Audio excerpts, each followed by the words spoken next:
Уважаеми гости, уважаеми жители на село Студена, искам да изкажа своята благодарност за всички вас, които решихте да посетите 10-я юбилеен фолклорен събор в село Студена, ежегоден събор. Искам да пожелая на всички участници, било индивидуално или групово, успешно представени. А сега, по случай националния празник, предлагам да бъде поднесен венец на нашия паметник, които са жители загинали във войните.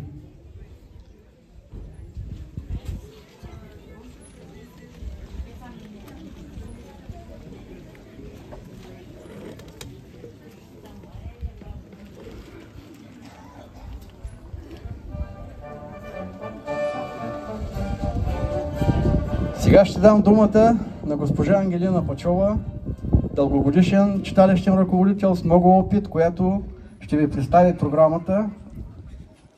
Благодаря за вниманието.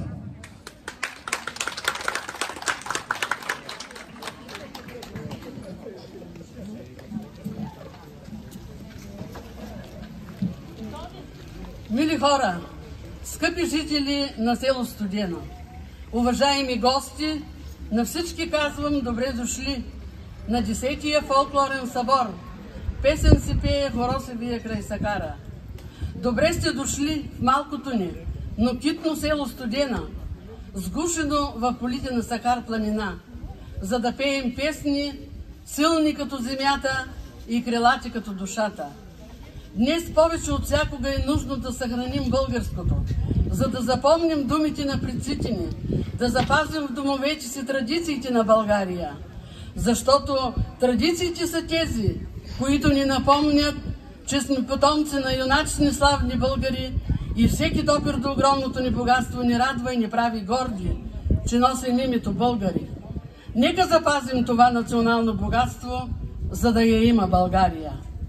Още веднъж, добре сте дошли, скъпи гости, участници и приятели на фолклора. В село Студена днес отново ни събира сърце, дух и корени, на място, където песен се пее, хоро се вие край Сакара. Тук, в подножието на величествената Сакар планина, сред чист въздух и гостоприемни хора, отново се събираме, за да възродим и съхраним живото богатство на българските традиции, народната песен и музика. Днес нашия площад ще оживее от ритъма на тъпана, от звуците на гайдата и песента, която разказва за любов, труд, род и родина. Ще видим и чуем изпълнения от талантливи състави и самодейци от близо и далеч. Хора с обич към родното, пазят живи корените на селото ни.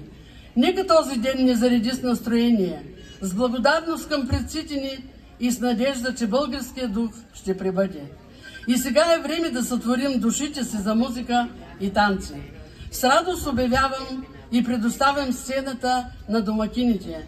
Женска певческа група при Народно читалище Свети Кирил и Методий, 1928 село Студена, мъжка група към читалището и детска група Сакарски звънчета към читалището село Студена.